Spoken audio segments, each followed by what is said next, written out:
Group down there, and I hope you guys are enjoying Cape Town today. Thank you very much to the members of South African Media Fraternity. We have lots of news going on in South Africa today, so we are very grateful for those of you who have joined us for a very important interaction. I think you all know the old saying, what is it? If you fail to plan, you plan to fail. So that's not the end of the story. It's about if you fail to check what you're doing, you would also end up with a problem. So the concept of planning is important, but monitoring and evaluation of that plan and assessment of where we are is equally important. And anybody who knows anything about that theme knows that it's about corrective measures. It's about even saying, hey, you know what, we're doing something well. So that's the philosophy behind it. But we're here today, ladies and gentlemen, to assess something in a bit more detail that our Cabinet approved 2 weeks back in its sitting. You saw when we did post-cab on Friday, the Minister referred in brief to the POA report for the semester as well as the midterm having served before Cabinet. That mid-semester report is the 6 months one, and we have very great pleasure to have the Minister in Government, the Minister in the Presidency responsible for this portfolio, Mr. Mondli Gungubele, here today to share with us something around that. We also have the Director General of the Department of Planning, Monitoring and Evaluation, Dr. Robert Nkuna, on my left, who is head of this team and the multifaceted team. Is here joined by a range of the outcome facilitators, and obviously as questions unfold you'll have a chance to get to know them, one of which is my long-term colleague on the left, Mr. Thulani Masilela, who deals with issues of our healthy lifestyle. Thulani, you can see I've got a bit of a cough this morning. I don't know if you have got something in your bag for that. Ladies and gentlemen, my name is Michael Curran. I'm the Deputy Director General at Government Communication and Information System, GCIS. You know us. We are your partner and your friends in the media space, and I will facilitate the program for today.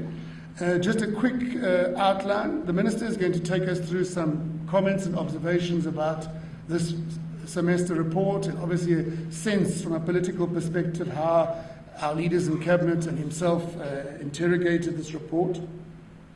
Dr. Nkuna will then give us a broad taste of this report, including the support with Masilela over there. And then after that, ladies and gentlemen, we don't want to invest a lot of time in content. We've circulated the report to you both online. If you don't have it online, please send a message to Mr. Baloy and his team quickly, and the hard copies for those of you who are in the room here for you to have studied perhaps in advance. We want to then be immersed in a question and answer session and give you the opportunity to field the questions that you find useful to this topic. Obviously, depending on our timeline and if the Minister's diary allows it, we are planning through Nongceba here to have a few one-on-ones for those special moments that some of yourselves in the media prefer in a one-on-one. So I don't know if I've left anything out by way of welcoming you and setting the pace and the tone for the day, but it gives me the singular honor to invite the Honourable Mr. Mondli Gungubele, Member of Parliament, Minister in the Presidency, to address you on the semester report on the Programme of Action. Minister, welcome to you, sir.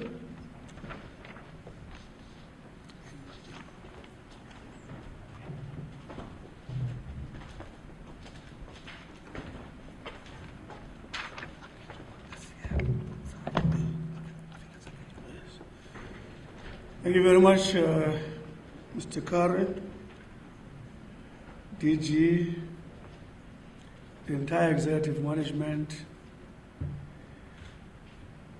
media, in your various media houses and different geographic locations.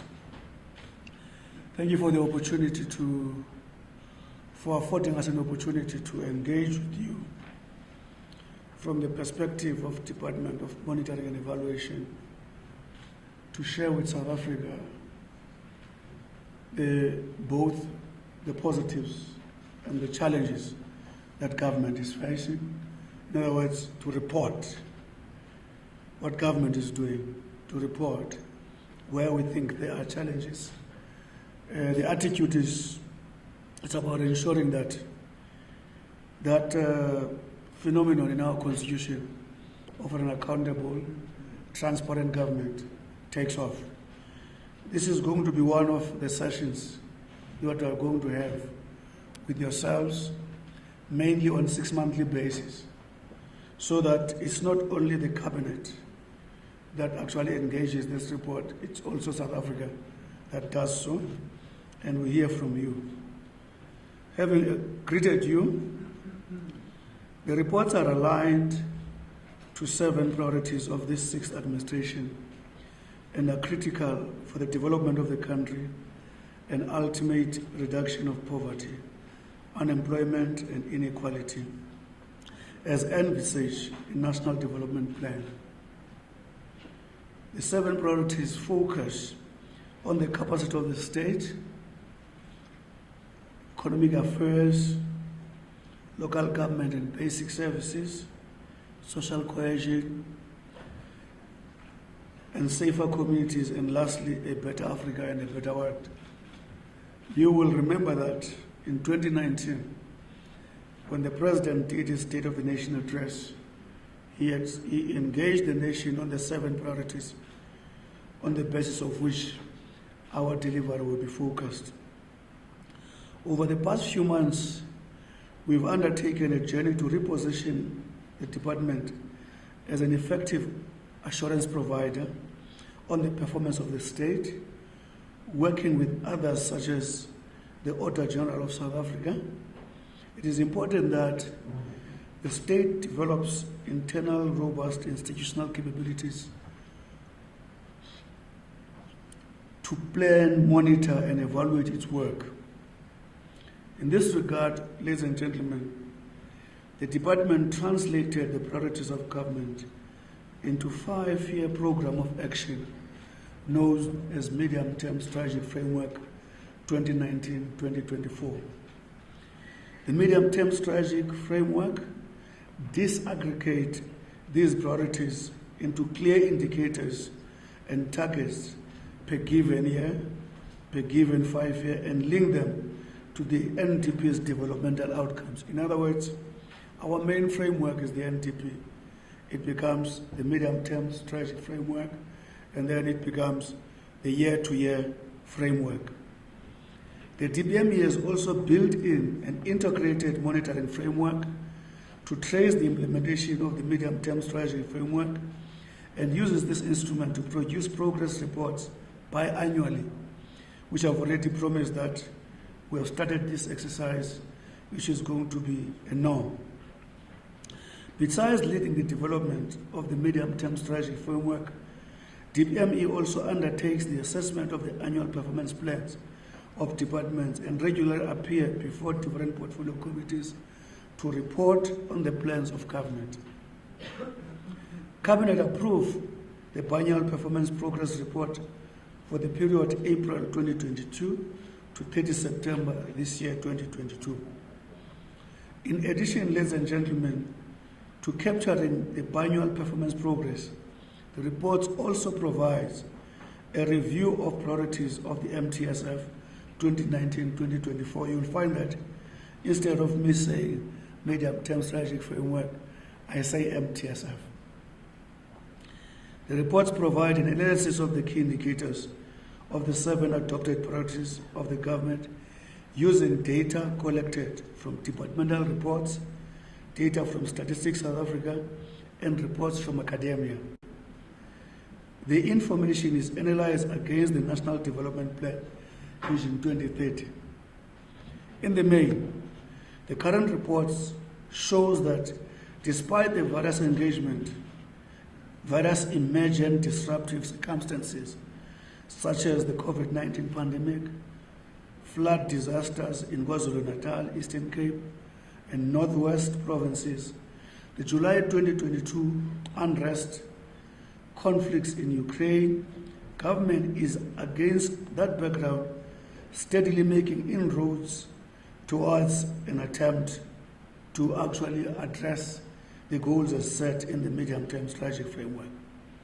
Our report, therefore, which the DG will present, focuses on the progress, challenges, and next steps in the implementation of medium-term strategic framework. In other words, the report is going to deal with the progress, is going to deal with challenges, it's also going to deal what is to be done in implementing this program, as outlined in our 7 apex priorities, which are: 1, building a capable, ethical, and developmental state. There will be a report in that regard, what work has been done to give the state the capacity it requires to actually truly deal with income inequality, poverty, and so on, unemployment. Priority number 2 is state of the economy, which will be shared with you by the DG. Priority 3, education, skills, and health, which are those human capital development issues. Social wage, which actually tries to improve the cost of accessing public service, be it through health, police, transport, and so on.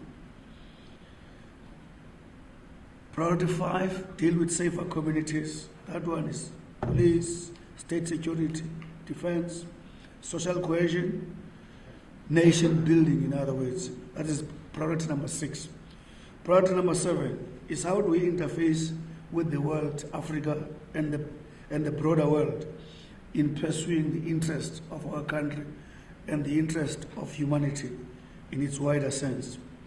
We have taken a decision to publish all reports that are produced by DPME in the interest of transparency and accountability, as I've said.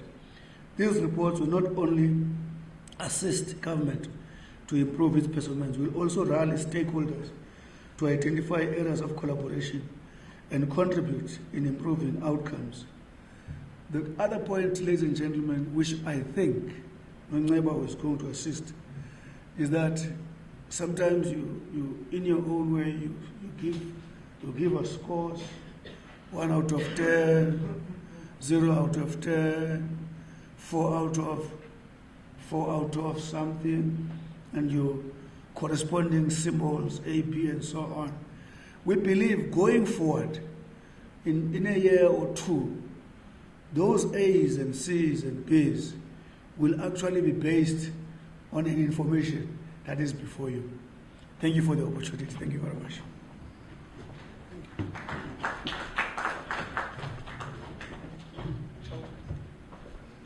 Okay, Mr. Chauke, you can come forward now and help just get things ready for us. I don't know where you are. Right, so thank you, Minister in the Presidency. Appreciate it. It gives me great pleasure to invite DG Nkuna to come then and do that elucidation, and we got to ask our IT colleagues just to get the slide back up on the screen. Mr. Chauke, please. While we do that, Chauke, please come forward. Yeah, you're connected. Just 1 or 2 quick things. Please note that we also have circulated the full version of Minister's address that you can use as a substantive reference document. These tables are not around for no reason. So we didn't want to immerse you with lengthy presentations. The Minister's feeling was, let's do an opening and we will give you that chance for rich discussion. And please, those of you online, I know that you know how it works. Please send through your questions on a WhatsApp line or to Mr. Baloy or Nongaba. You've got their numbers, and we'll make sure that they are fielded on the platform. DG Nkuna, Dr. Nkuna, welcome to you, sir. Over to you. Okay. Thanks, Program Director, Minister, colleagues from DPME and GCIS, and our colleagues from the media. We really appreciate this opportunity that today we can come and stand here before you to give an account on the state of things with regard to the performance of government. As Minister indicated, we'll tell you what they call the good, the bad, and the ugly of what is happening in the state of things. And we believe that this kind of engagement is also critical for the social compact, So that social compacting is not just about a document that is signed by parties, but it's about substantive and focused engagement by all of us in society. And we value the role of the media in facilitating that discourse that can take place where we discuss practically everything under the sun in the interest of trying to find a way forward as South Africa attempts to deal with the challenges that it faces, and also as it takes advantage of the available opportunities. Now I'm going to give you an outline and also the introduction before I call a colleague who is going to give the details of the report. Now, as indicated, this report is an offshoot of the National Development Plan. I need to emphasize that the National Development Plan is alive and kicking. We are implementing the National Development Plan. Every 5 years, we adopt what we call the medium-term strategic framework, which is an internal government planning document through which each and every department will develop their annual performance plans. So let's get it clear that the National Development Plan remains on track, is the lodestar that we use to do the work that we are doing as government. Now, so the way we do it, now talking about this report very quickly. This report is not compiled by the minister and the DG, but there are colleagues that I will introduce as we move on who are responsible for this report.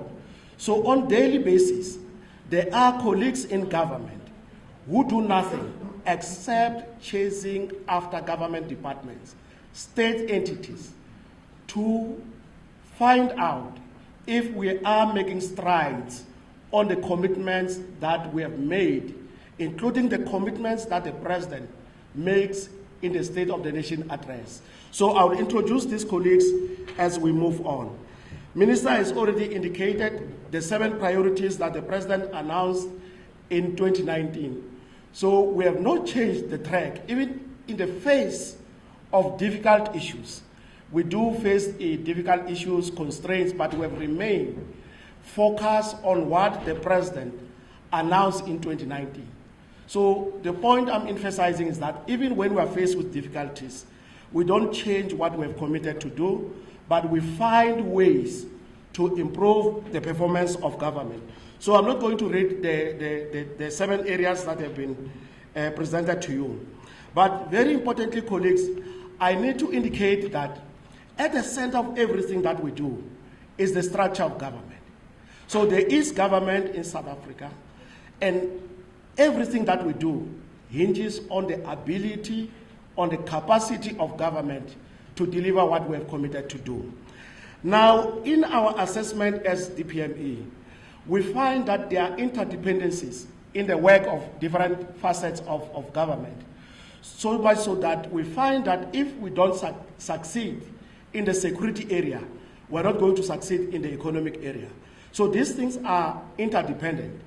And that places a very serious challenge on how we do our work, given the fact that we work as departments. But in the ultimate analysis, it's very important to say that even if, as we work as departments, we must not lose sight of the interdependencies. Even as we work as clusters, we must not lose sight of the interdependencies.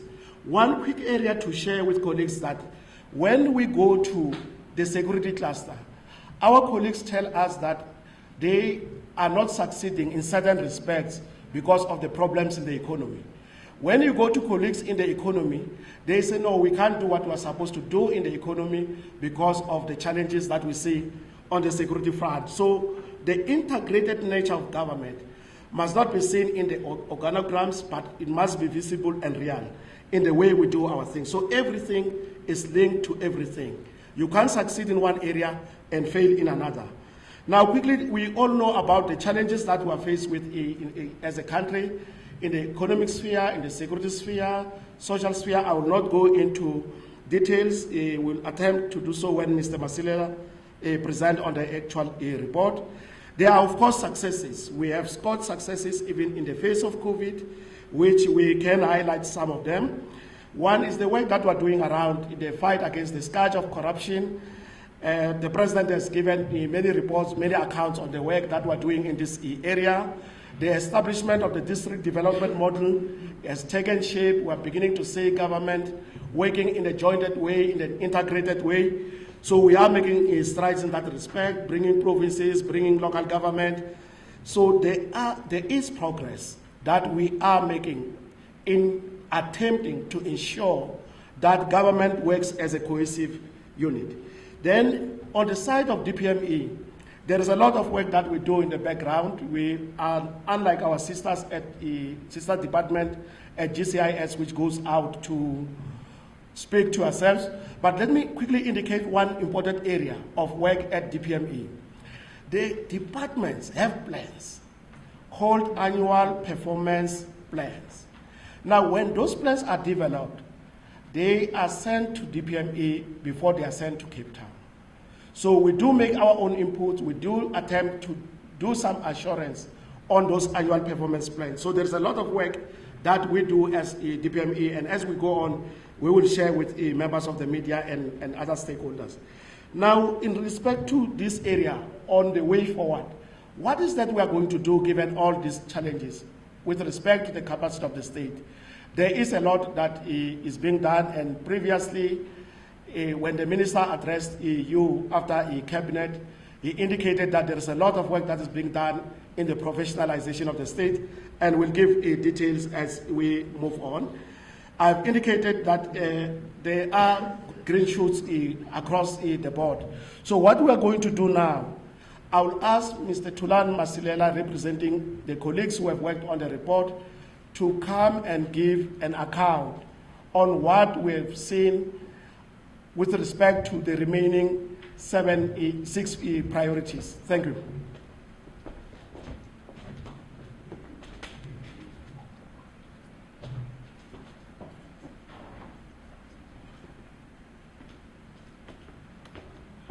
Honorable Minister in the Presidency, the Director General, DDG Karen from GCIS, colleagues from the Fourth Estate, good morning. I shall continue from where DG Nkuna has left off. And basically, I'm presenting on behalf of a team of technical aspects, experts from the DPME who are here today, and I shall mention their names as I continue. DG Nkuna has dealt with the first priority that our minister outlined, which is a capable and developmental state. The second of the 7 priorities that our president announced in 2019 and always in the SONA deals with the state of our economy. So on this slide, we do 2 things. We reflect on progress, which we refer to as green shoots, and we also identify challenges, which we refer to as red flags. As you are able to see on the left side of the slide, the first 3 bullet points under progress deals with issues of policy, plans, and legislation, which government is implementing in order to enhance our economic situation and also improve economic opportunities. So there's a labor migration policy which focuses on employment of locals, the national employment policy around which we are consulting, and the third one is about the bill, employment equity bill. Then the rest of this slide on the left deals with specific areas of progress. For instance, the special economic zones, where we have seen over 61 billion rand in investment commitments and about 19,000 jobs created. Revitalization of industrial parks, 12 such parks have been established, and the rest of the slide deals with plans, macro plans or master plans of government to improve the economy. We mentioned 7 that are already under implementation, and we mentioned 3 that have been developed. Then we come to the issue of challenges. What we highlight here, first of all, is the issue of Procurement is a lever that government can use to enhance economic opportunities, but our constraint is that the procurement regulations are not yet fully utilized. The second point that we make is around SMMEs. We know in many countries SMMEs contribute a lot towards job creation, but we have noticed barriers to entry for SMMEs as reflected in the Competition Commission report, and it's one thing that government has to overcome. And the last one is the lack of access to and fragmentation of markets for SMMEs. So we believe that a lot of work has to be done to improve the role and sustainability of SMMEs. So what is to be done? On this slide, you will see again we mention the need to accelerate structural reforms around network industries and industrialization itself, but we also mention the issues of legislation which needs to be accelerated to address shortcomings. We go back to the issue of SMMEs and indicate that labor market reforms are needed so that collective bargaining processes are reviewed to accommodate SMMEs. And then, of course, we would like to see economic instruments such as SEZ and IDZ protected and declared as national key points. Also linked to the state of our economy is the issue of infrastructure. And here on the left side of this slide, we identify several areas of progress which we won't go into detail into because the presentation has been circulated. Save it to say that the infrastructure fund has been operationalized through blended finance, and an amount of 24 billion rand has been allocated over the MTSF, which is our planning and financing cycle. And then I think colleagues are also interested to know about what government is doing to ensure energy security. We mentioned here that 25 bidders were announced under bid window 5, which will enable us or the country to generate a capacity of 2,500 megawatts. The Electricity Regulation Amendment Bill has been submitted to Cabinet. Then on this slide, we also deal with issues of transport. We mentioned the issue of national rail policy, which seeks to create policy certainty. We know that PRASA is rolling out a new fleet with over 100 trains. The Bill of Economic Regulation of Transport has also been passed by the National Assembly, amongst key others. But then we mentioned the challenge that we are all aware of and all anxious about, which is about the action plan to end load shedding. As we know, it was announced in July 2022, but it's under implementation, but also issues of performance and resources are a challenge, including diesel, but that's being attended to. We all acknowledge that energy unavailability is the single biggest risk to doing business in South Africa. We also note some delays in the finalization of electricity purchase power agreements, but also there's a 2-year lead time which we trust that will be addressed. So what is to be done around infrastructure development? One is the resolution of the funding flows with regard to the infrastructure fund. We need to evaluate the energy and infrastructure reforms impact, particularly an independent assessment of the energy availability factor is important. Our country needs to fix its rail and port systems urgently. We need to stop the theft of copper in our railway lines. So we need to also replace the copper that's been lost.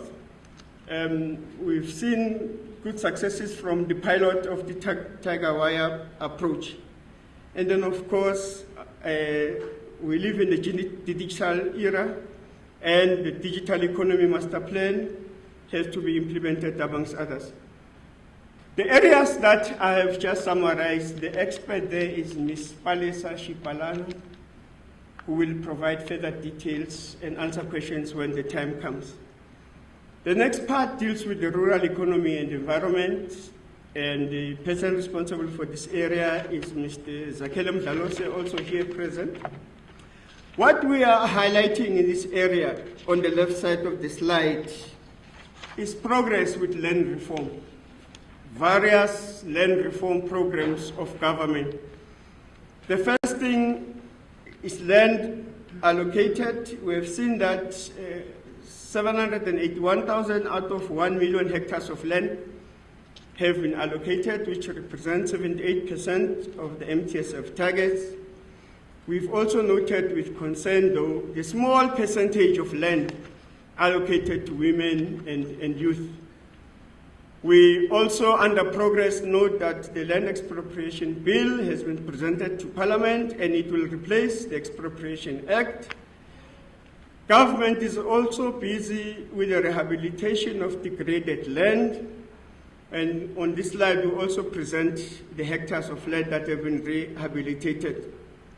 And we've noted progress with the National Spatial Development Framework approved by Cabinet, whose implementation is started. Lastly, the issue of just transition. We know that there's been recently a UN summit on climate change, and these are some of the issues they were dealing with. And South Africa has made plans to accelerate progress towards just transition. On the right side of the slide, we deal with some challenges, including different viewpoints between traditional leaders, government, community members on the Spluma Act, the issue of the communal property associations, which are fighting amongst themselves. In short, this means that issues of land are not just the responsibility of government. There's a role that community and society has to play in a peaceful way. Then on the issue of rural economy and environment, what is to be done? On this slide, we highlight a few issues, top of which is expediting the Communal Property Amendment Bill to deal with duplicate committees on land reforms and other inefficiencies. We move on to priority 3, which is education and skills, and the sector expert there is Dr. Thabo Mabokwane, who is also present. Under progress, what we are highlighting there is the completion of the migration of ECD, or Early Childhood Development, from the Department of Basic Education to Social Development. We acknowledge that the resources are still a challenge, but the policy processes have been completed. We note also, we pleasantly note that there's an increase in quality passes amongst our matriculants. Those who pass with bachelor passes have reached the figure of 256,000, exceeding the target of 190,000, which is good. The learners that are passing maths and science at 60% and above is also good. We've seen that the figure of 35,000, which is our target, is likely to be reached. And on a very good note, we also note that there's been increased access to PSET, what you call post-school education and training. We are, as a country, reducing the challenge of education as a barrier. NSFAS has funded more students, which has enabled more young people in our country to access higher education and training. Though we note that sustainability is still a challenge, and the missing middle, that is people who are not too rich and not too poor, we're still struggling to access them or to enable them to access opportunities. University enrollments are increasing, exceeding 1 million, but we need to balance the soft and technical skills that are produced so that we can support economic development, including the ERRP launched by the President in Parliament. Challenges are that despite the improvements on the left side of this slide, there's still weak learner performance in math, science, and languages. When we compare ourselves to international standards, including through TIMSS and SACMEC, we highlight the issue of infrastructure in our schools and higher institutions as a challenge. Connectivity is also a challenge. We also note the unsustainable funding for our students at higher level. The most important one, and I know our minister is very passionate about this, is the issue of throughput. We're noticing low throughput and enrollment at TVET colleges, which are not supplying the skills that our economy needs. And this is an area where we need to accelerate progress. So, what is to be done? These recommendations were presented to Cabinet and adopted. One is that the migration of ECD to DPE must focus not only on access, but on the quality of ECD with appropriate resources. We need the private sector to support accelerated school connectivity. And throughout the presentation, we'll be highlighting the role of the private sector, because it's not government alone that must achieve the goals of the MTSF. We need a new student funding policy by 2023-24, which is sustainable, but also aligned to the skills needs of the country. In the area of health, one of the goals the country wants to achieve is universal health coverage, and this we want to achieve through NHI.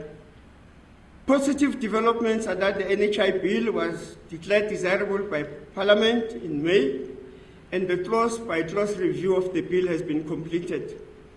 We also note the building blocks of NHI which are already in place, being the health patient registration system, which has registered 59 million people, HR plan completed, 47,000 community health workers appointed. The red flags, and we are being transparent, honest, and frank about this. We had planned that the NHI fund should be operational by December 2020. This didn't happen. We had planned that the NHI fund should purchase services by 2023. This didn't happen because it's dependent on the legislation. Therefore, the target that 75% of South Africans should be covered by NHI by 2024 is unlikely to be achieved. The bill is still in parliamentary processes. So while the bill is undergoing parliamentary processes, we need to quickly develop a nationally visible quality improvement plan, which is one of the stated conditions for NHI, to restore the trust of the public in health services. And we must also commission a state of readiness assessment for NHI after COVID-19. On issues of life expectancy, the positive developments are that after COVID-19, our life expectancy is improving again, according to Status Aid data, for both males and females. The number of children under the age of 5 and the children under the age of 1 who die, those numbers are decreasing, and this is a good development. We know that we only managed to vaccinate half the population above 18. We had hoped to reach 70%, we reached 51%, and mostly it's the youth who demonstrated vaccine hesitancy. On the right side of the slide, we raise concern about variations in health outcomes between provinces. And in terms of what is to be done, we said these variations must be tracked very closely so that we can achieve equity. We need to continue to strengthen the health system after COVID. We need to monitor the medical legal strategy because our medical legal claims are too high at 124 billion. So, Program Director, I think we left with a few slides, about 6 or 7, then we'll conclude. Under the social wage, and we define the social wage as that package of services or basket of services that government provides to the indigent or vulnerable members of society. We have witnessed increased access to social assistance, and this particular point calls for celebration, but it also calls for concern.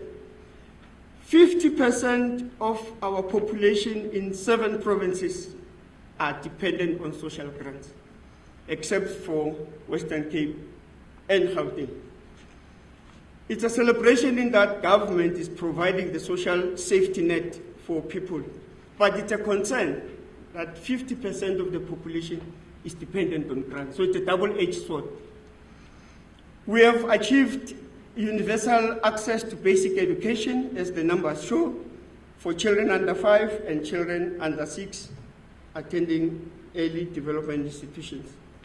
We also highlight basic services there, with 2 million indigent households receiving free basic water, almost 2 million receiving free basic electricity, and this is according to Status A 2021. As DPME, we are saying it will be imperative to evaluate the reliability and availability of basic services. We've also seen opportunities created through public employment programs. The red flags include the capacity of the South African Post Office to provide grants to grant recipients. And then further down, we talk about underfunding of social welfare and the inadequate supply of welfare practitioners. So what is to be done? In this area, we focus on policies that the social development sector needs to develop, and the policies are listed there, including the comprehensive social security policy and improving our information systems. We then also, in the area that I have just covered under the social wage, the 2 colleagues who are here, Sis Nwabisa and Ms. Patti Sadlova, will also respond to issues. As we move towards the end, we touch on the issue of safer communities. Our safety is a concern for all of us. Positive development are that Cabinet approved the integrated crime and violence prevention strategy, the operative weight being integrated, meaning it covers the entire value chain of the justice system. A sub-survey found that 72.4% of respondents indicated that they see a police officer or a vehicle patrolling in their communities. To combat corruption, 8 special courts established, and as announced by the President in the SONA, SAPS has enrolled 10,358 new recruits who will graduate by the end of this year. The red flags are that we see a 36.4% increase in reported crimes against women, limited recovery of money that has been stolen from government, and that organized crime continues to be a threat. We are aware, colleagues, that the Minister of Police released new statistics in the last day or 2.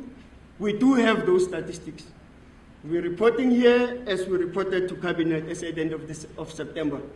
But we do have the new statistics, and if colleagues want to engage around those, we do have. So what needs to be done? 1, under safer communities, enhance visible policing, including additional SAPS recruit, improve the entire value chain of the justice system, improve environmental design. Communities have raised concern about environmental design, including the lack of street lights as a concern, one of the factors promoting crime. So we need to address those. We acknowledge the 200 people who've been appointed to manage our borders, and we need to enhance their work. We come to social cohesion. The Minister mentioned social cohesion in his opening remarks. This is about a harmonious and peaceful coexistence of all South Africans and respect for the Constitution. We've seen some progress around fostering constitutional values, including the requirement that schools must read the preamble to the Constitution, and the legacy projects that are completed that are mentioned on this slide. Digitization appears a lot in this presentation because it is the future. Even in social cohesion, provinces are rolling out digital platforms for engagement between government and communities. Under red flags, we are raising the failure or the slow progress with fostering knowledge of the Constitution and constitutional values amongst community members. In South Africa, race, class, space, and gender are still factors that promote inequality and that they need to be addressed. So what is to be done? We need to enhance redress, including implementation of broad-based black economic empowerment. We need to accelerate land reform, quality social wage, amongst others. We need to strengthen constitutional values and the social compact. This was mentioned by our Director General. The issue of social compacting needs to be revived as a key driver for nation building. The last part one is about how we relate to the rest of our continent and how we relate to the rest of the world. It's entitled The Better Africa and World. Under green shoots or areas of progress, we see that an amount of 1.14 trillion rand has been committed in the form of investment, which represent 95% of the target of 1.2 million we set ourselves for 5 years. Under red flags, there are issues in the South African Development Community, SADC, which need to be addressed. And the expert in this area is Ms. Monica Kenneth, and she will elaborate on this. Our second concern is our inability to attract adequate investments to reverse the economic downturn. We've seen a decline or a demise of our national carrier, the South African Airways, and we are saying there's a need for cooperation between our airline and other African airlines to establish a Pan-African airline that will benefit not only South Africa but the region and the continent. Under what is to be done, we talk about the tariffs under the South African Customs Union, the tariffs that we have offered to the African Free Continental Free Trade Area, and we should continue discussions around this matter. We need to contribute to the resolution of the conflict in Russia and Ukraine, as it has implications for the rest of the world. We need to develop an aviation strategy, and we need to prepare for the next BRICS summit. In August 2023, South Africa will be hosting BRICS, so we need to be ready for that. Finally, Program Director, we come to the conclusion, and our key messages are that we acknowledge, or government of South Africa acknowledges the adversity arising from unemployment, poverty, and inequality. However, we are saying even in the face of that adversity, government has expanded the safety net to the most vulnerable segments of society. Government is improving human capabilities, including through access to basic higher education, access to healthcare, and access to social security. We are also vividly aware of NDP targets that are falling behind and keeping all of us awake at night. The first one is that poverty is rising. Status A last measured this in 2015 and found this to be the food poverty line to be at 32.6%, which was an increase from 20.5% in 2011. We are worried that inequality is not decreasing. NDP set ourselves a target of creating 11 million net jobs. But in quarter 2 of 2022, which was data released on 23 August, we noted that our official unemployment rate was 33.9%, which was slightly lower than the 34.5% in quarter 1. But of concern, of course, will be the fact that expanded definition of unemployment places it at 44.1% in quarter 2. Again of major concern is youth unemployment, which was 46% in quarter 2. So what is to be done in terms of developing a capable and developmental state? We highlight the national framework for the professionalization of the public service. which includes issues of ethics, lifestyle audits, and skills audit. Under energy security, we saying the state needs to commit to solid timeframes for the review of the integrated resource plans and revise the independent power producer procurement method. Structural reforms, they need to be accelerated. Transnet has a role to ensure, for instance, that the KZN port mainstream is finalized and that we implement Operation Vulindlela, which is government's instrument to accelerate our economic development strategies. Given high youth unemployment, we're saying there must be dedicated focus on youth unemployment, including through access to post-school education and training, entrepreneurial skills development, and SMME opportunities, amongst others. We wouldn't leave out issues of safety and security. We accentuate the issue of visible policing. Then there's the issue of national interest, that South Africa must define how it wants to relate to the rest of the world and how South Africans will benefit from that position. Lastly, on issues of climate change, we're saying we need to implement an integrated just transition strategy that is funded, and we need to promote the implementation of DSI's decadal plan. Chair, that's what the report is saying. I hand back to you. Thank you very much. I think that was well done, Masilela. Thank you. Well done, Masilela. I think that was very well done. And I think it sets a very solid basis for conversation. And as you heard, we are a group of colleagues, a team, and communicators who support particular outcome areas are also here.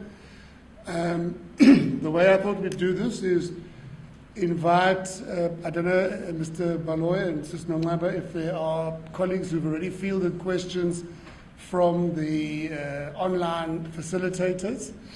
Then we'll take a round in here, depending on the number of questions. I think what we'll do is we will invite the first round of questions to be responded to by those colleagues who you heard are the hands-on, day-to-day bread and butter in those areas. I'll then ask DG Nkuna to perhaps give some reflections, and then at the end I'll ask Minister to give a sense. And then if we see we're looking for a lot of hands popping up after that, we'll take a second round, so that we wrap up by 11 as we committed to yourselves, okay? So we do have a roving mic, if I could invite Vanessa.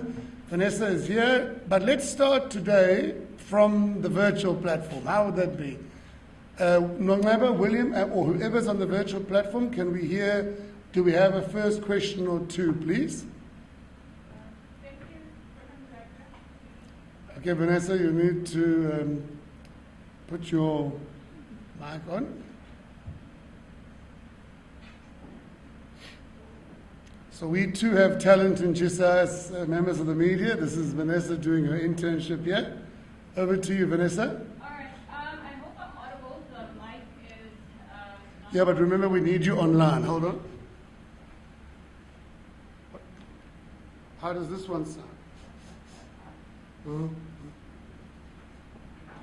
See if that one's better, because remember we might be here in the room, but there's colleagues online that need to hear you as well. Right. Okay, they've turned the volume up, Vanessa. Let's hear what they're asking online. Thank you. Okay. The first question is from Hando Michael from Business Day.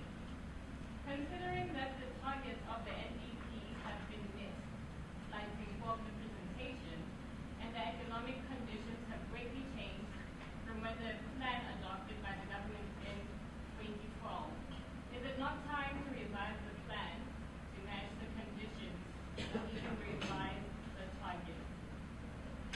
That's the first question. Thank you. Is that one loud and clear? Revision question. Thank you. Wait a second. The second question is from Terence Creamer from Engineering News. Here's a few. The first one is, has NECOM considered the immediate risks to further intensification of load shedding, the lack of funding for diesel, and the imminent shutting of Food Unit 1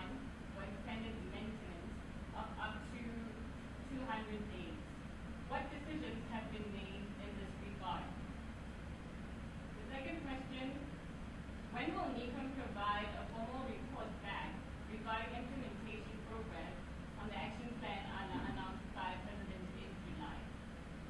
The third question, who has been appointed to conduct the independent EAF evaluation and what are the terms of reference? Please repeat, Vanessa, who has been appointed to conduct the independent EAF? Yes, EAF evaluation. Evaluation. I think DG Nkula's got that one, yeah? Yeah, thank you, yes. Okay. The fourth question, what changes are being proposed for the independent policy and the procurement method? The fifth question is, by when should the IRP 2019 be revised and updated?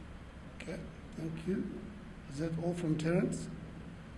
No, yes, that's all from Terence. We have another question. Thank you, Mr. from Creamer. Next one. Ms. PM Duplessis. To Minister Gungubele, the police have mentioned that they need 80,000 new recruits, yet Treasury has only budgeted for 20,000 new recruits in the next few years. How is government supposed to create safer communities with a lack of funding for police? And why is funding not increased from Network 24? Sorry. Is that it, Vanessa? Yes, those are Thank you. Right, thank you to our online media colleagues. Let's don't run away with that mic talking because we are having the room here. Is there anyone from the floor here in Tshedimosetso House who has a question to us, please? From the media or from any of the stakeholders? Okay, so we have no hands in the room for now. Please, those of you online, countrywide, keep popping in. Your friends in Tswane are giving you the chance. I thought what I'd do, perhaps the one or two of the questions are specifically, I think, which the Minister could handle and DG. But who is responsible for security here in our team from the DPME? Who is that colleague? So let's ask, Monica, don't you just want to give one or two high observations from what you've been seeing? You don't have to answer the specific question, I'm sure the Minister or the DG might, but just give the question a bit of context from what you've been seeing from the report. So could we please ask Monica to field that one? And then, Palesa, the economy is a little bit of the areas that a lot of the questions are focused on. Maybe you just give a sense of reason for hope. And then obviously the Minister and the DG can field the two or three specific questions. And then, by the way, the one colleague, Henk, I'd like to ask Henk Serfontein, who deals with Outcome 1, the state. Henk, just one or two interventions, because you see, the President has said many times, the reason why priority one is because it's the catalytic one. If we get a capable state right, then many other things will follow. So Henk, maybe you could just tease one or two bullets for us on what is emerging there. I'm sure there are members of the media online here perhaps, or one or two of you in the room, and I'm certainly sure those gentlemen and lady from ENCA, I saw you there last week, the Dr. Professor Busani Mcaweni of the National School of Government and DG Yoli and the chairperson of the Public Service Commission did a similar roundtable last week on the matter of the capable state. And I know you guys asked a lot of great questions. Okay, let's just make sure the online and the offline are not connecting. I know colleagues asked the media a lot of questions about that. So could we maybe get a sense, Henk, just on some of those things that you think, and they don't have to be long responses from the facilitators, and then I'll hand back to the DG and then the Minister. Vanessa, let's kick off with Monica. And Monica and colleagues from the facilitation team, please would you introduce yourself so members of the media know you, and just touch a little bit on your area of work, so that, as Robert and the Minister said, as we unfold this process of regular assessments, the folks in the media, the folks in the media know who is the point person who can help. So Monica, over to you briefly, please. Thank you.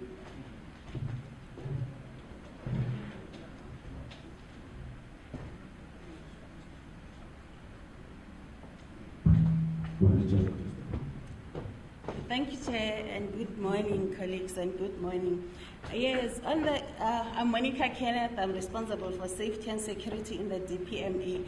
And yes, you are correct. The issue of police visibility is a problem because there are not enough police officers to fill that role. So there are efforts to recruit more police, but then hence when we said in our recommendation that there's a need for further recruitment of police to ensure police visibility, especially now we have the scourge of femicide crimes against women and children, and we did recommend that additional police should be recruited, but also the issue of funding is a problem. And as DPME, we are coming with a strategy to look at the funding in the whole justice sector, the whole value chain of the justice center. And yeah, it's a problem. Even when we visit, because our methodology, we also go to police stations to verify and check the police stations. The challenge is there is the issue of resources. It still comes back to issue of funding. So as DPME, we are planning to engage with the Treasury on the issue of funding for the whole criminal justice system as a whole. Thank you.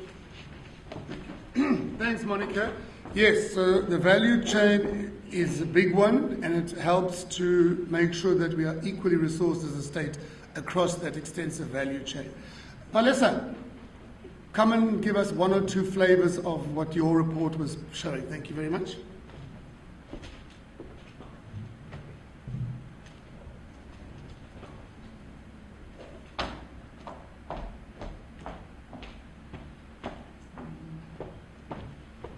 Good morning, colleagues. My name is Palesa Shipalana, responsible for Priority 2 that deals with the economy and infrastructure. Just as a key highlight, the work around infrastructure development is starting to show progress. The establishment of the infrastructure fund as well as the funding mechanism in the National Treasury to support a faster implementation of infrastructure development is progressing very well. And we also like to note the progress made by the Presidential Infrastructure Coordination Committee that is also helping to unlock government bottlenecks to fast-track implementation of infrastructure by the government sector to boost the slowdown in infrastructure investment that we've recorded in the past 2 years. So we are expecting that in the medium term investment in infrastructure by the public sector will pick up, and also to boost the confidence of investors in South Africa. We're seeing tremendous work on the turnaround of Transnet, which is responsible for our ports and our freight rail. And the sabotage on infrastructure and theft that happened in the past 2 years that destroyed our railway network, and the congestions in ports are being attended to by Transnet. And progress has been made to reduce the number of incidents and sabotage on the railway network. That work is being done through joint policing with our security cluster. So that should help to remove the congestions in the ports that we've seen recently and boost our exports. And it should also then address the issues of slowly and gradually removing all the trucks that you see on the road to go back to using rail. And lastly, I want to also mention the internal work we're doing in terms of planning internally as departments to improve coordination in the government system so that we can centralize planning, economic planning, and also fast track the implementation of our reimagined industrial strategy that will deal with fast tracking the implementation of developing first the master plans that have been identified that will help unlock growth in key sectors of the economy. At the moment, we've completed around 8 master plans, and we're tracking their impact as the DPME, and in the next few months, we should soon see most of the remaining master plans being finalized, and implementation should start. That will help with our industrialization processes and to reboot manufacturing capacity in the country. Thank you. Thanks, Monica.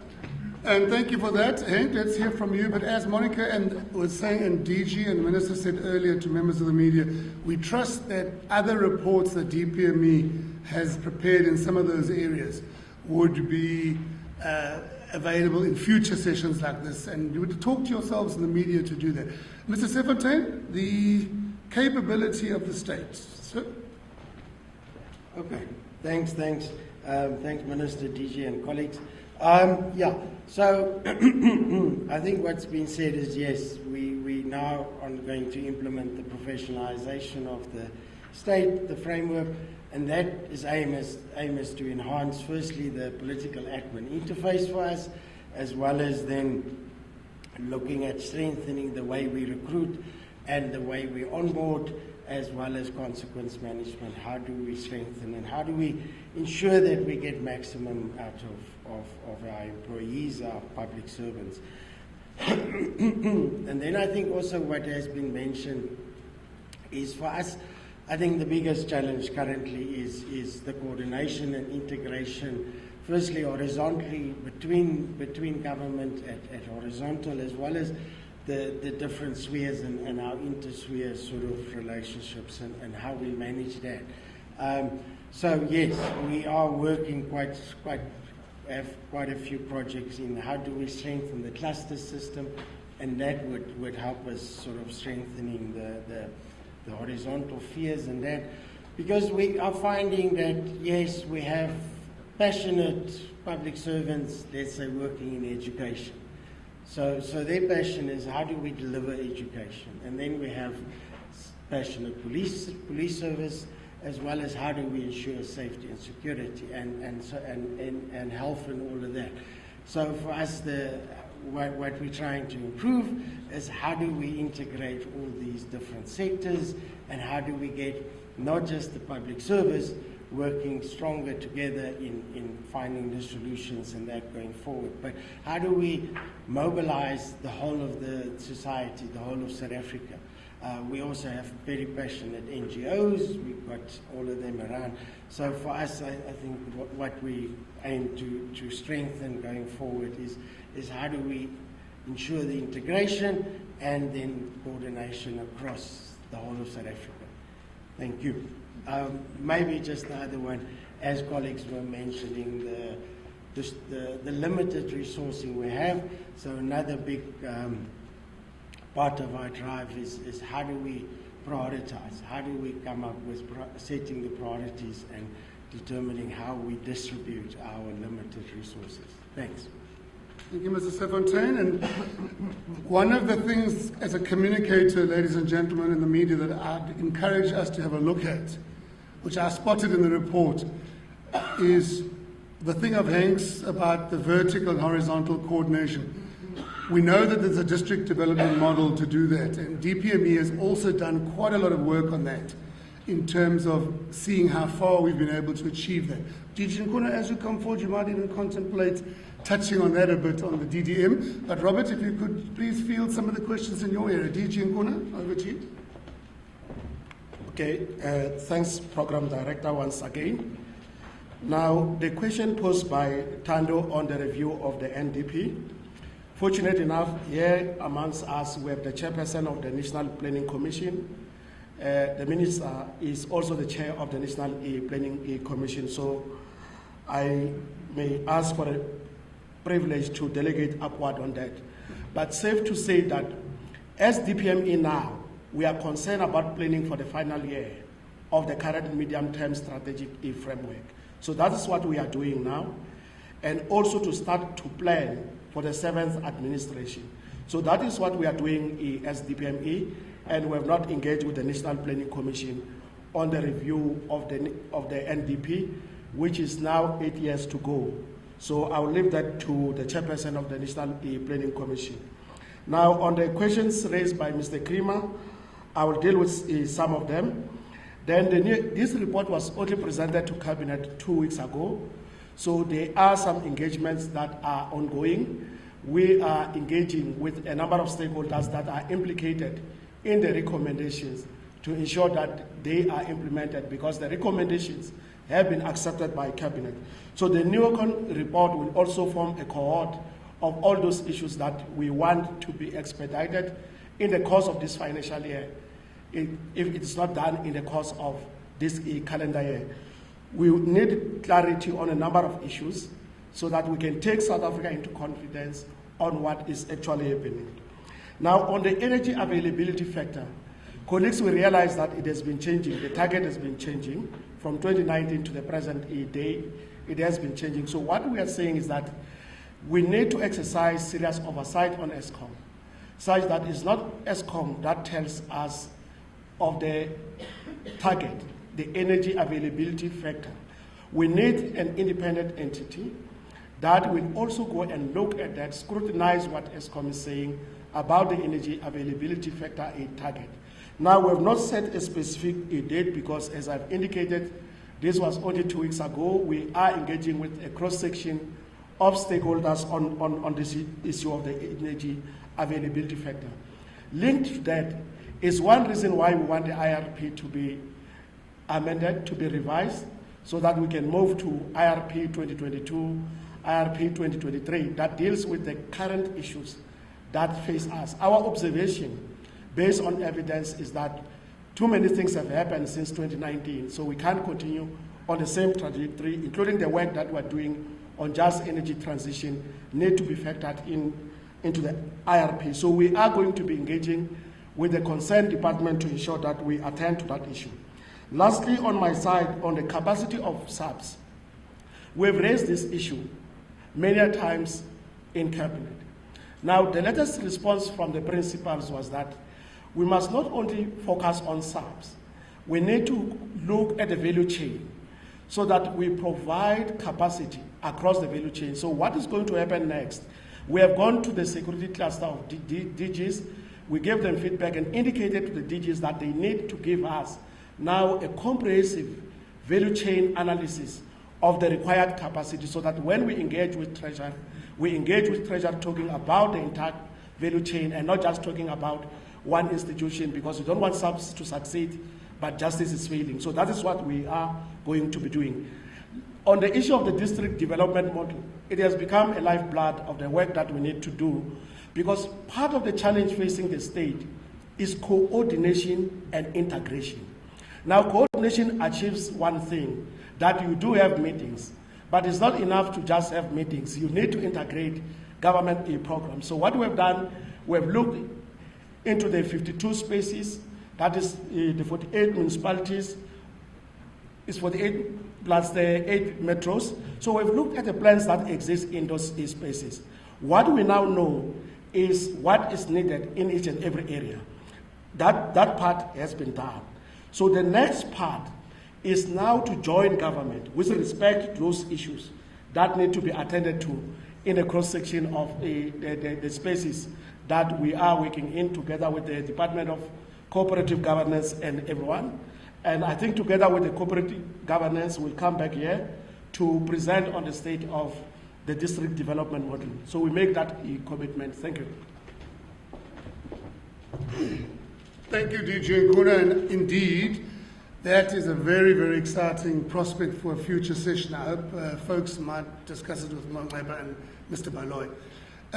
So, I mean, before I ask Minister to come forward, so I think for me, what I hear from DG Nkuna is that if you look at this assessment of the JCPS, I mean, like someone was saying the other day in one of our other meetings, I think it was at the post-cab on Friday, we can't just focus on policing resources and then that bottles up at courts or at prisons or, you know, that whole value chain. So for me, DG Nkuna, colleagues, that's showing that this M&E function actually gets to the substantive root of where we might need to enrich. And as he said, it prepares the base in which we could then have a much more substantial interaction on budgets and money. And like Henk said, it's where we need to be looking at making choices within a very confined fiscal space. So without further ado, allow me to invite the Minister and the Presidency. You heard Mr. Nkuna, Dr. Nkuna delegating one thing upwards, but I'm sure the Minister has a range of issues he'd like to respond. Minister, over to you, please, sir.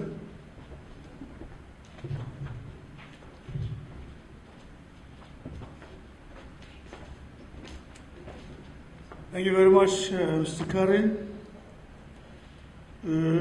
This exercise is going to grow as we do it, because now it's a point of no return on this accountability. Maybe on the issue of revising the NDP goals, the National Planning Commission, as we speak, is analyzing. There's a report of the preceding dispensation, and the current dispensation is also analyzing it.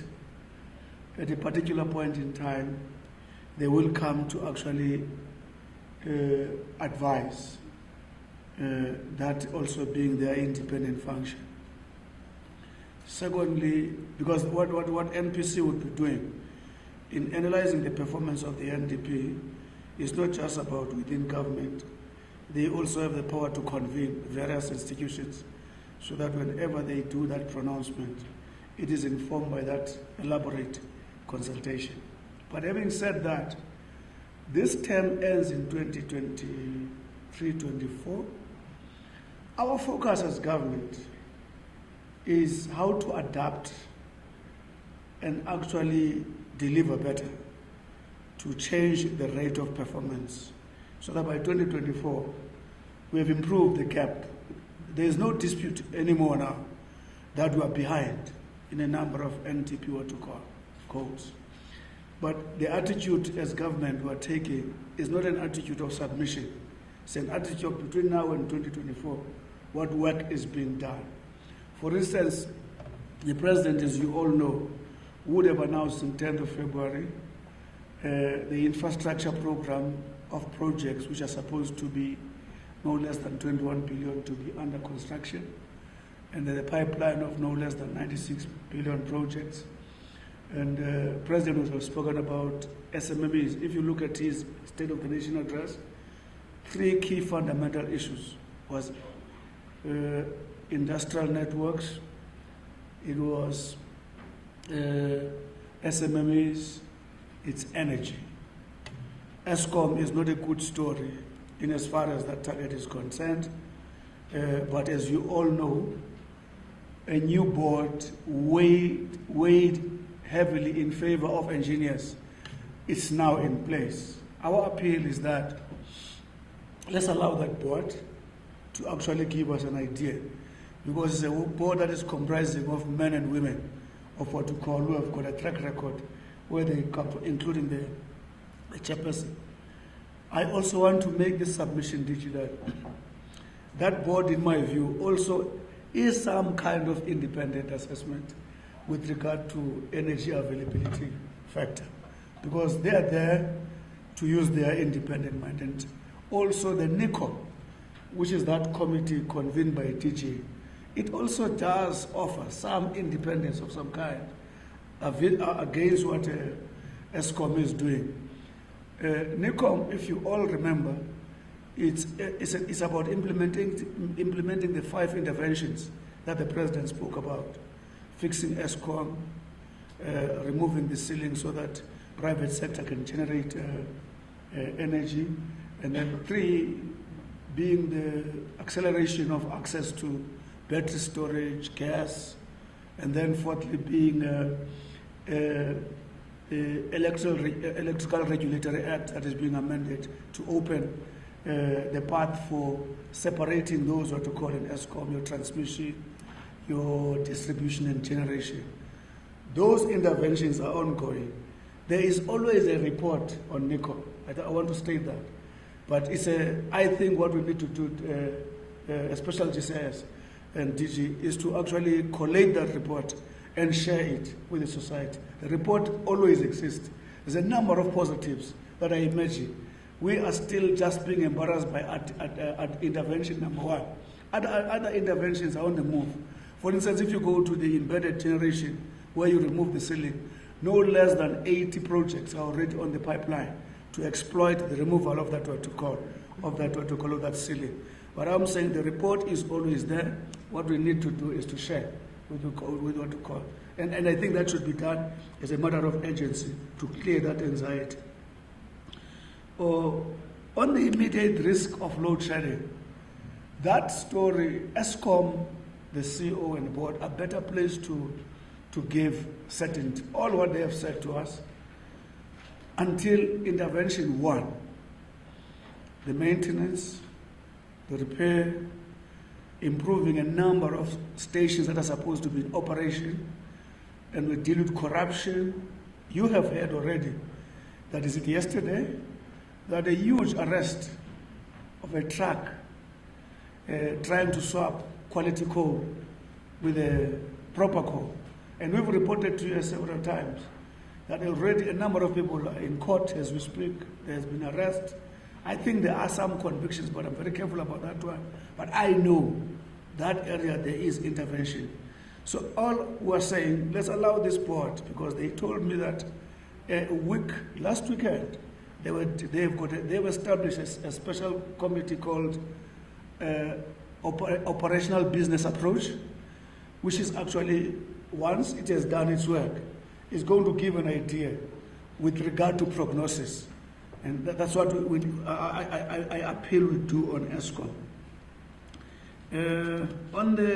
I've spoken on the NICO, IRP. I'm sure DG has spoken about that. But what I wanted to say is that the issue of reliability of the energy availability factor, the issue of reliability of that is key in determining the reviewal of what to call of the RP. Remember, RP looks at medium and long-term energy demands and get organized, taking into account that we are moving on 3 transition, decarbonization, resilient transmission, and also protection of the poor and the vulnerable workers and the vulnerable communities. Those of you who would have gone to Durban, you have seen the landslides, how it has affected people who are what to call. So whatever we do, IRP is part and parcel of also being informed by how are we moving online. For instance, I want to make this point.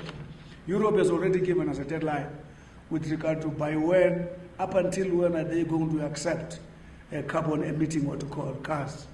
So the huge challenge South Africa has is to meet that deadline, because no less than 100,000 people are employed in the auto industry.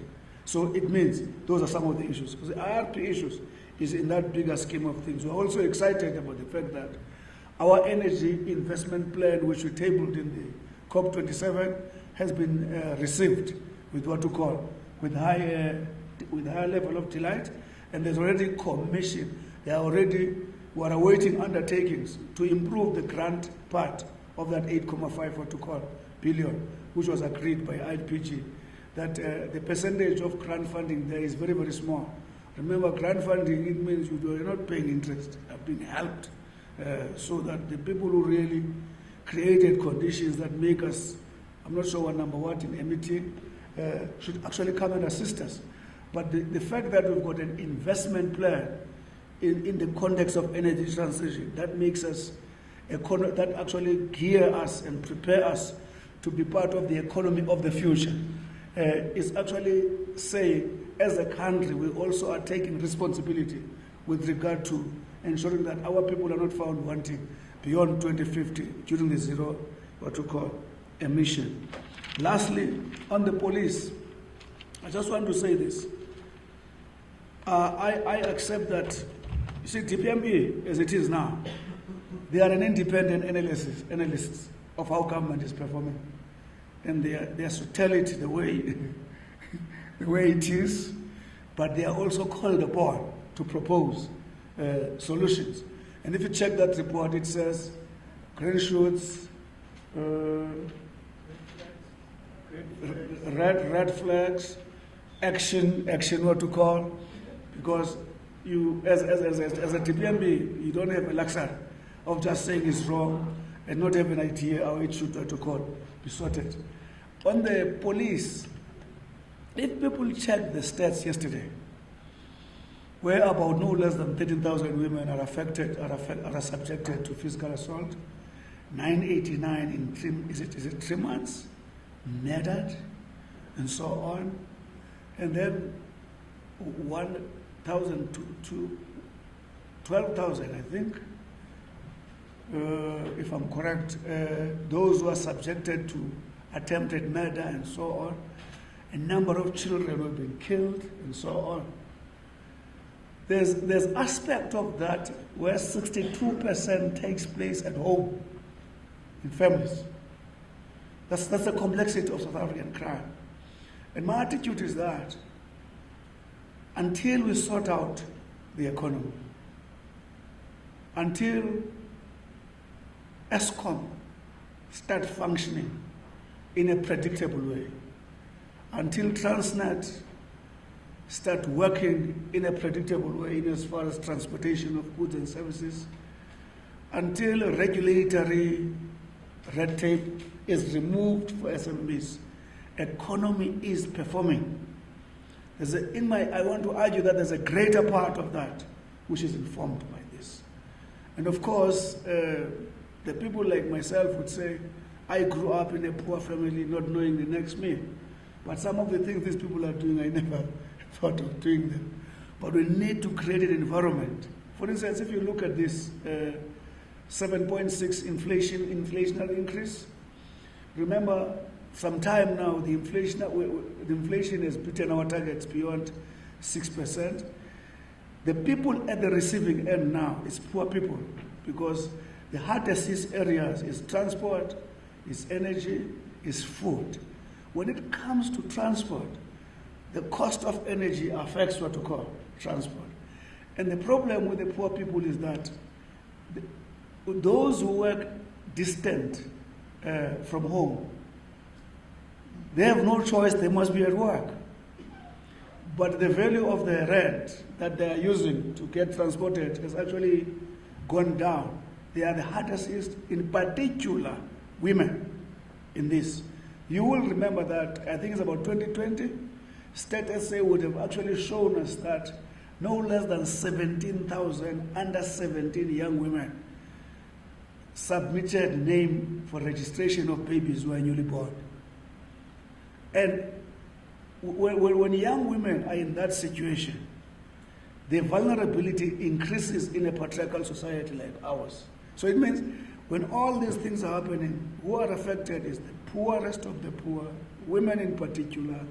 So that's how this, because elite have got an option of working from what to call, from home, visual.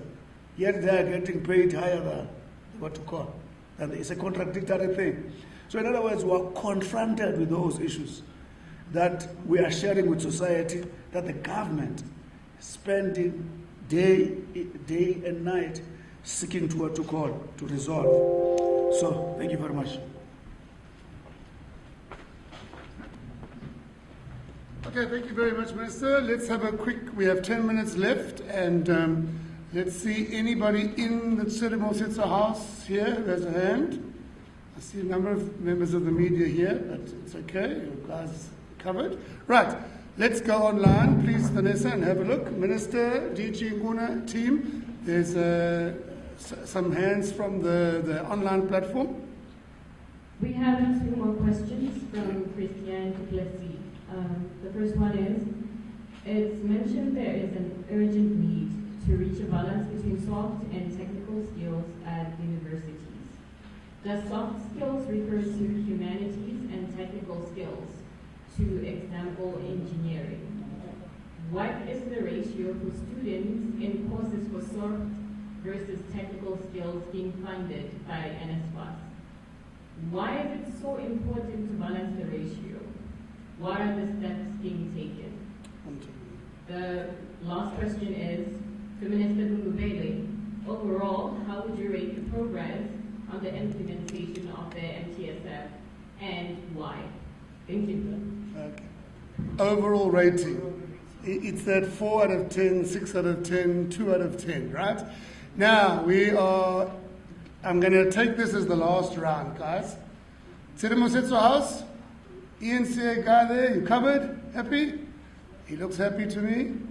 Back table, happy? Last one online? Right. Doc, there's only one guy here who can tell us about what he's dug into in the education space in this semester. Please come forward and share a question. DJ Nkuna, you might want to do a last word of wrap-up, and then I'm going to ask the Minister to close before we end. Doc, what's going on there? The guys asked about schooling and higher education. No, thanks. I think one of the issues that we want to highlight is the issue that we are doing well around issues of access. So we've been doing well in compulsory education, but our biggest problem is post-compulsory education, where we start seeing many young people not continuing with their education. So in the report, we actually talk around issues of access. We talk that it's not enough just to have access, you must also talk around issues of quality. The quality of our education system, whether basic or higher education, and the issue of efficiency. How efficient are we in production of the qualifications? And then we raise two important issues that sometimes people don't talk around it. The issue of responsiveness. How responsive is the education system as we see the economy changing, becoming a knowledge economy, how responsive. And we've been, in the report, we write on some of the new things that are being introduced, changing curriculum, and how the system is trying to actually gear our young people for the new economy that we still don't know how it's going to look like. And then, of course, as I'm going to end, is the issue around quality. Whether it be at ECD as it comes to basic education, this is the foundation that we need to have. You don't have quality foundation of those young children, you've actually given them a huge hurdle for them to achieve the kind of, the potential that they could achieve. So while we celebrate the movement into basic education, we are concerned on saying ensure there is access for ECD, but also ensure that there is quality provision. And the issue around the balance, we are saying it is not enough just to simply say for the PSET system we are providing post-school education. We need to be much more focused on what we want to expand in. We can't expand in everything because the money is being, we no longer have a huge budget.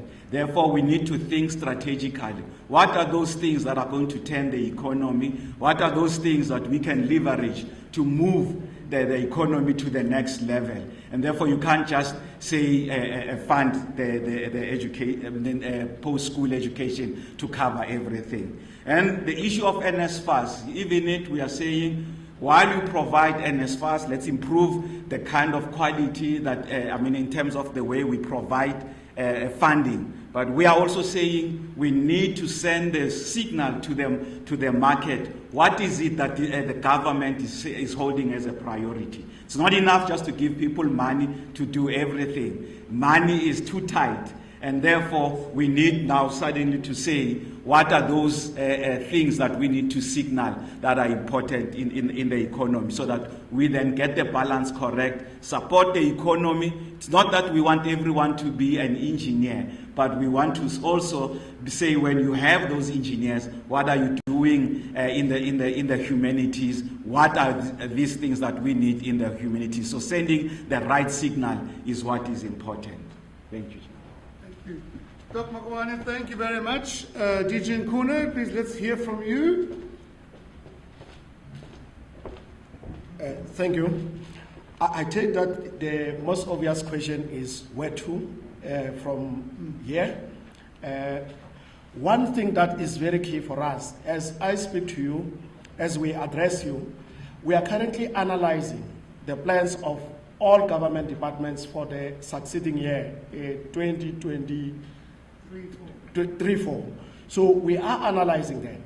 Now we have observed a gap in that process, because what happens, we receive the drafts from the departments at the end of October, we analyze them, we give them feedback, and then from there, departments are expected to consider our feedback, engage with their political principals, and submit to Cape Town. Now that can create a discrepancy in the sense that what goes to Cape Town does not come back to us. So to mitigate that, what we're going to do, the analysis that we are undertaking now will also be shared with Parliament. So we'll be in a position to share with all parliamentary committees and say this is what we found in our own assessment.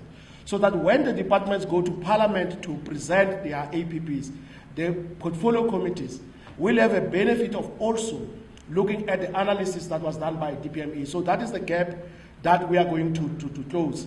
We are always available to go to portfolio committees. We are one department that does not only report to one portfolio committee, but we go to different portfolio committees. So that's one of the quick wins going forward based on this engagement, and that information is also shared with Cabinet.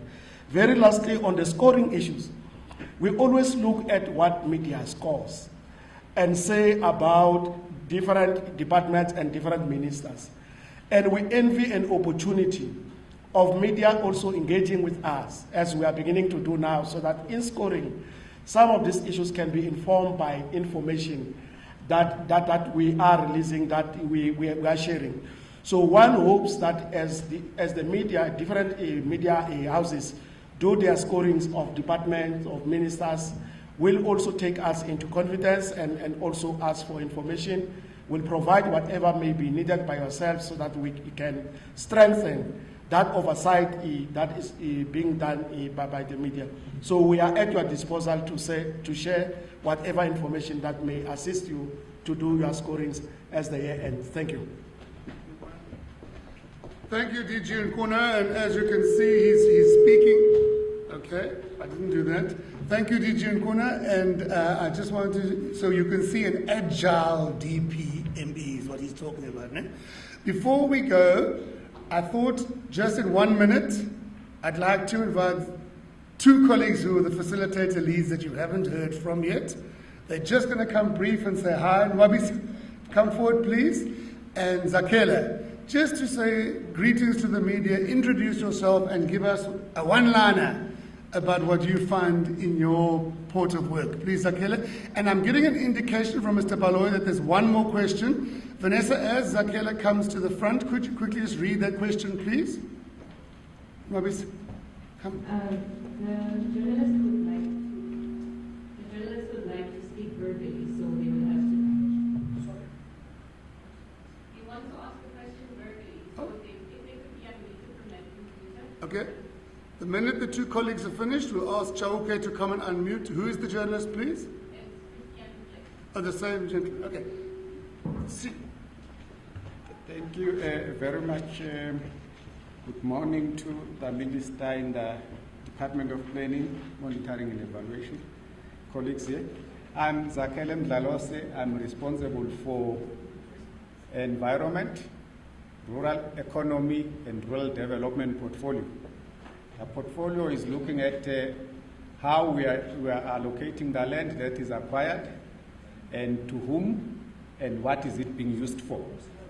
The key things that are emerging there is that the land target that we have set for the MTSF, we are already at about 97% of it, meaning we are going to reach that target. In terms of the support to the smallholder farmers, we already exceeded that target through the interventions that have been part of the COVID intervention as well as the presidential economic stimulus initiatives.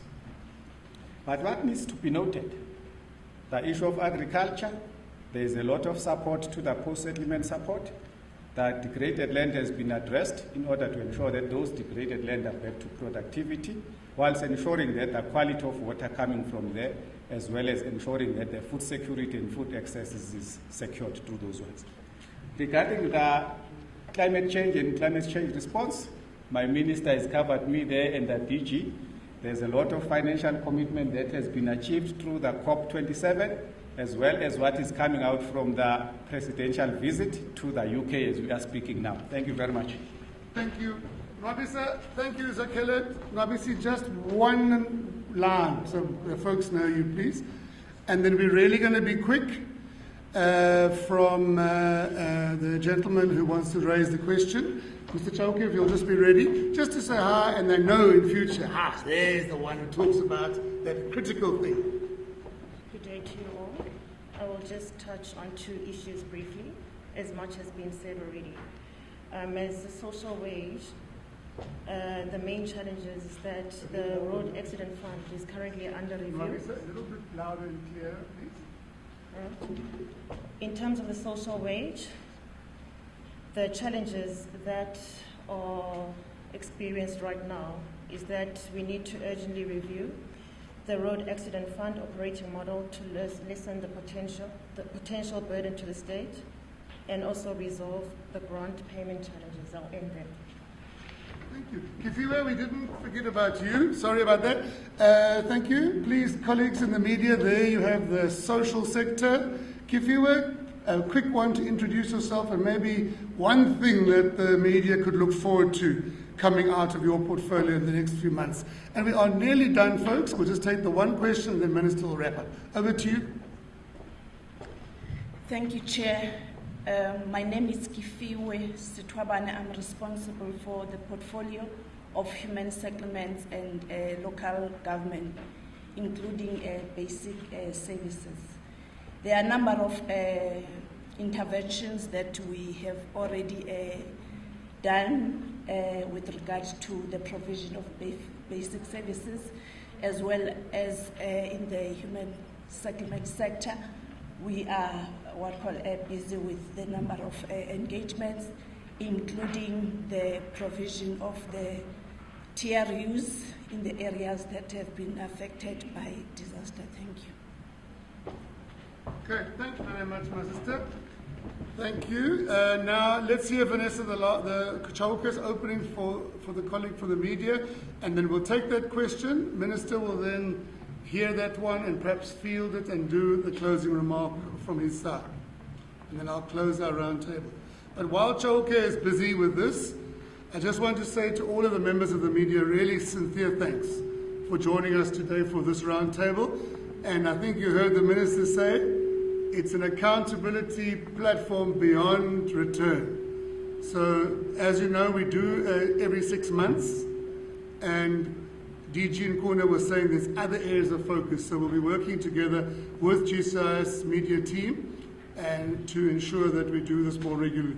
Let's hear from yourself, colleague, from the media. Apologies, that was a legacy hand actually. It's just the one question that was already been asked to Minister Gungubele about what his rating would be for the implementation of the medium-term strategic framework. Thank you.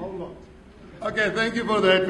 At least we know our sound system works very well. Thank you very much, the brother from the media there. So what was the gentleman's name again? Christian Du Plessis.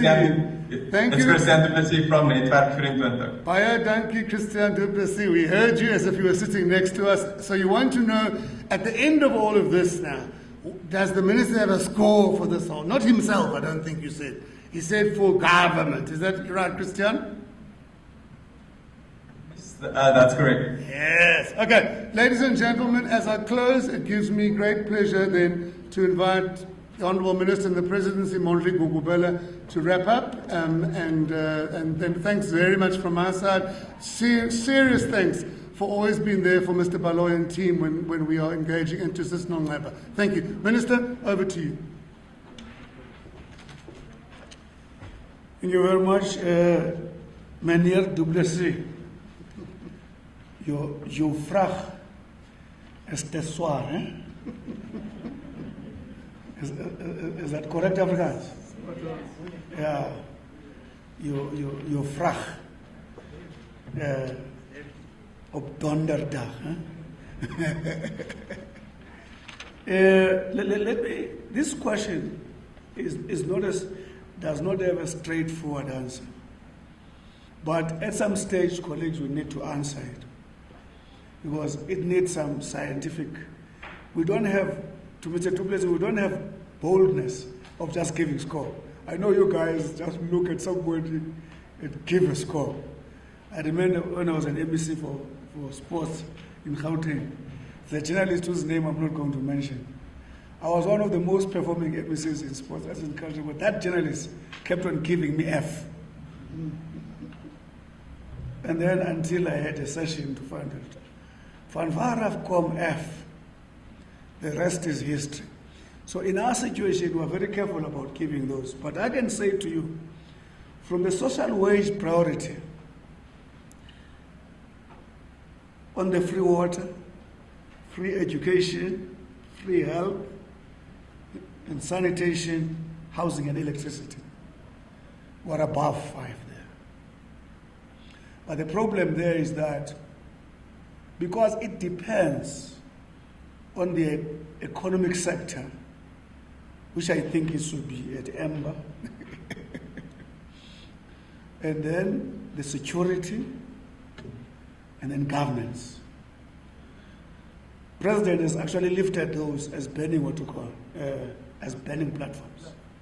But unless we sort out the economy, even the healthy performance in the social wage area is not sustainable because the money that is being used here depends on the level of economic generation and the useful security that encourages investors to invest. But even there, those of you who know Matelagufa, some engineering companies are already telling us that attack on the infrastructure, because those guys amongst themselves have mobilized themselves as volunteers to deal. I'm just forgetting the young chap who addressed us in the SAFSEC engineering company, that they are working on that, and that thing is going down now. Minister Cele has put units to actually deal with that infrastructure issue. But I'm saying that I would I would boldly say in the social wage area, we are above 5. Where you can give us 9 or 7 or 6, but I'm saying we're above 5. But when it comes to governance, economy, security, there's a lot of work that needs to be done. Otherwise, I mean, the president, since 2018 or 2019, an attempt to tighten law enforcement agents has gone a long way. The arrests that are taking place now, the convictions that are taking place now, it's not an accident of history. It's because when they were hollowed during the state capture, you had to give them back to life. So we are arresting the top guys now. Some of them who unashamedly also speak about the damage they have caused on television. And they explain how stupid we are in dealing with the issues they have messed up. But the law has got its own way. It has found its own way into their doors. So all I'm saying is that there's huge interventions here. A lot of money has been put in the NPA.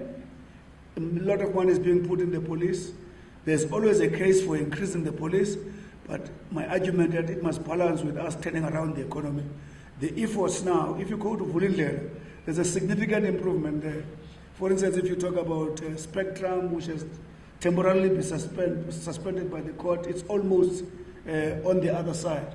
Water license, the waiting time has gone down to, is that 90 days? From a multi-years. You have seen Minister Mchunu crisscrossing the country. I went to Tzaneen at some stage. People said we can see what is being done, the interventions on what, because there's a huge threat in the country. So there are a lot of interventions that are taking place. So these issues that are looking very scary at the moment, work is being done behind the closed doors. We hope to, when we come back, to give you the total score of government. But I'm very careful at this point in time because that's a composite score that would actually derive points from different departments. But as DPME, at some stage, you must not be scared of giving the total score. But on the social side, I do give that score. above 5. Thank you. Ladies and gentlemen, with that, I would close the briefing. Thank you, Minister, for that. Ladies and gentlemen here, and some of you online if you want, the two offers, Nongweba and Mr. Baloy are here. We will have a chance for a short doorstop. And secondly, DG Nkuna and his team have availed themselves. Those of you who are having radio programs or you're having a community radio listening, there's a very, very open offer if you'd like to unpack any more of these themes. And I'm proud to say that the team of DPME, they're a very diverse multilingual team, so you can bring any language on to your stations. Ladies and gentlemen of the media, thank you for being with us on our roundtable, our second roundtable in the series that we want to create. Our first one for the DPME. DG Nkuna, I'm looking at you there and saying that you heard our boss. He said it's an accountability platform of no return. And to all the team at DPME and GSAS, we really look forward to the next opportunity. Thank you very much. We are adjourned.